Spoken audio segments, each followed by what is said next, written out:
I was wondering is Source, in a monistic sense of being one, changing the dynamics of Earth, and if there's duality on Earth, like contrasting things going on, which we all know there's contrast, does a Source changing that duality, or is that duality a constant thing?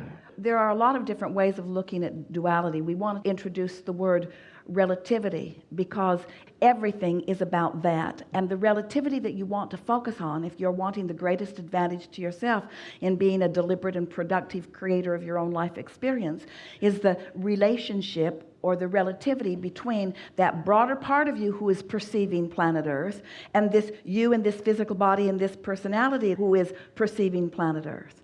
In other words, the physical components of this planet have been the primary reason for the evolution of it since Earth has been inhabited. In other words, that's what that expansion is all about. You here.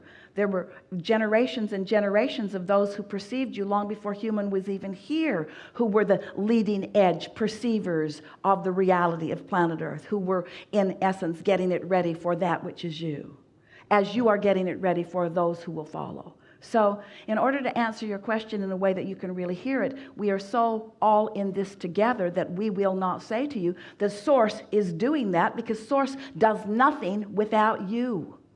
Right. Are you following? You are the ones who are here on the leading edge, having the precise, intricate experiences and doing the subtle asking for the new expansion. And when you ask, every part of your asking is satisfied vibrationally first, and then it's up to you, inhabitants, you leading edge time-space realitors, it's up to you to hone the frequency of that which is you into the realization of it, you see.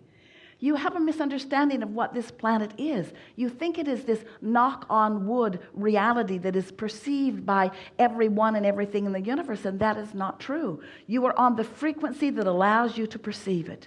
Esther argued with us about that because in her dreamscape, all kinds of things are moving about. In other words, there's no real continuity to her dreams. She moves from place to place and from person to person and to different timelines in her life. But in her wake state, the continuity, yours too, the continuity of your wake state is really something to think about. And it's because you share some perception. And so you are enjoying the perception that you are sharing, but you are also bogging yourself down by needing everyone to perceive as you perceive.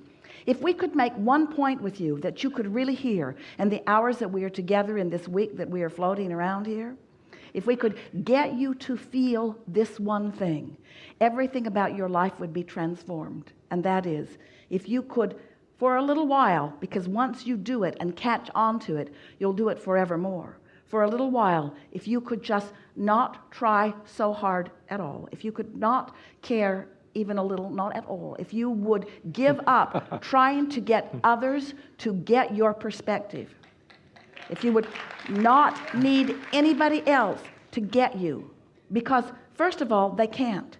They have a whole different relationship with their inner being. They have a whole different set of things that are in their vortex. They're not tuned to you. They don't really care that much about what you think. In other words, there are so many reasons that that really is a futile experience.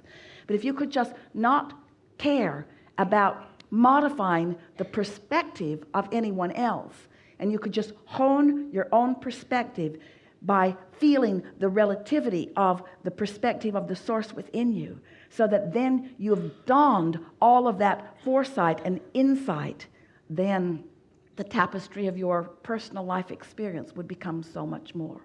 It's like taking off the blinders. It's like turning on the super sight. It's loving thyself. If you're standing in your room and you're wondering who you should meet up with, and you meet up with yourself and you're really happy, it's a total joy, and there's total patience that, you know, you're going to bump into hundreds of people that you like, and everything's working out, and it's all great. We agree with everything you're saying, but we're wanting to bring this conversation to another level of precision. And that level of precision is this. You are vibrational more than sight, sound, and all of that other stuff. You are vibrational, yes. but you are also seeing and hearing and smelling and tasting and touching. And these vibrations that we're talking about are supposed to come into full vibrational form for you. And that manifestation is the indication to you that you've brought it all the way home, you see. And you all know that and want that, and it feels to you, if you've been listening to us for a while, it feels to you that we've been trying to talk you out of caring about these manifestations. We haven't ever been trying to talk you out of caring about the manifestations, because that's why you're all here. If you didn't care about the manifestations, you would have stayed with us. You care about the manifestations, the full-blown manifestation, seeing it, hearing it, smelling it, tasting it, touching it. That's what you're doing while you are here.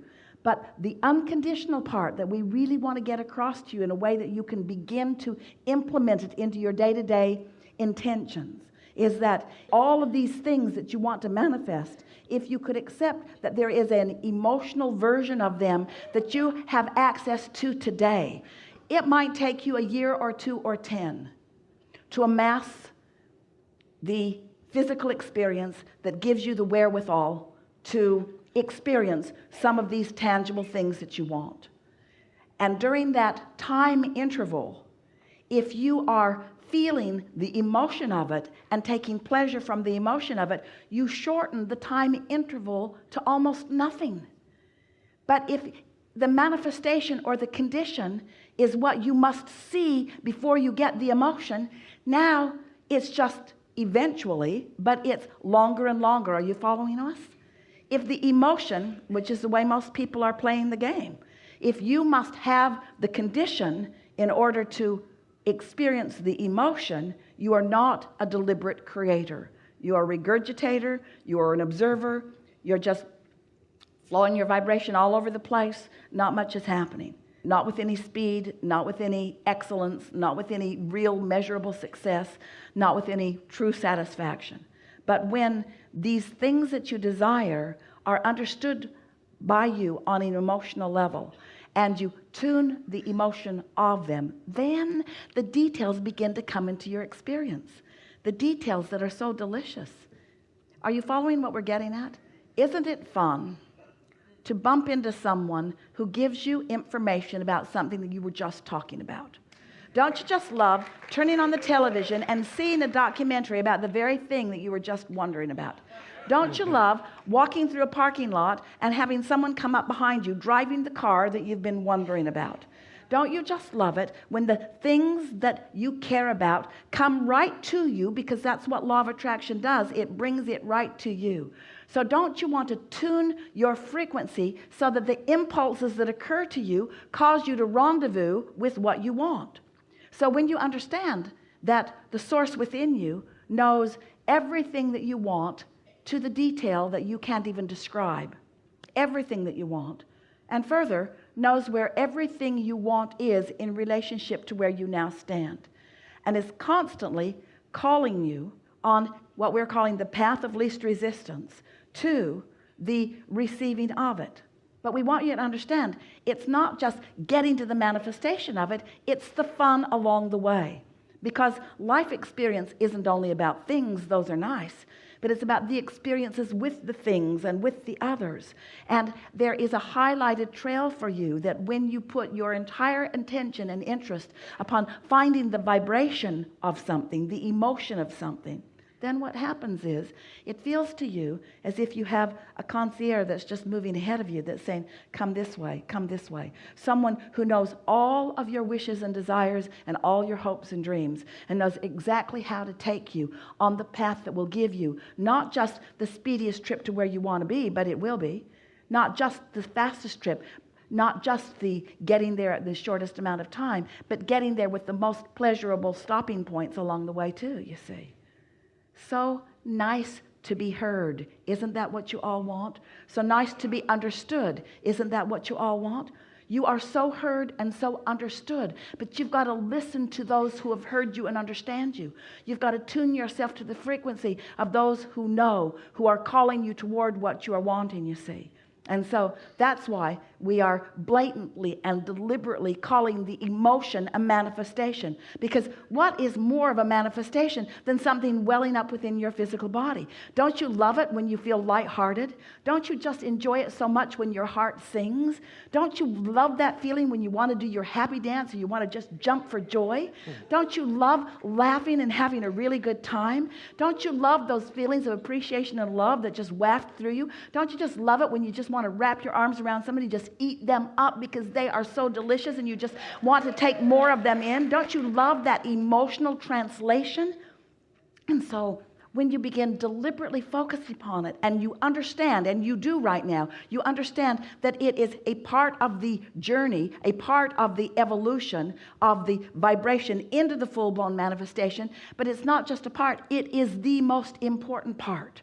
Because once you've translated something emotionally, now you're on the vibration of it. So that's why we said to you in the opening words that we offered, if you can let that emotional manifestation be what you are most reaching for, you will hold yourself steady. It's the steadiness of it. It's the steadiness of it, because when you hold yourself steady, momentum will occur. If you're not steady, if you know what you want, but you know what you want, but you know what you want, but you know what you want, but no momentum ensues. But when you're steady there, then the momentum comes. Then all the cooperative components that are anywhere near you start lining up with you. Then it begins to feel like everything in this universe is just for you. And it might as well be, because only the things that you are wanting to come are coming to your experience. And sometimes you'll catch a glimpse or a whiff of somebody who's living an entirely different, maybe not even close to as wonderful life as you're living. And you'll wonder, what? Life doesn't feel good to you all the time like it does to me, because you've mastered the art of allowing yourself to be in the vibrational vicinity of who you really are. We have enjoyed this conversation. Thank you very much. Thank you. Yeah.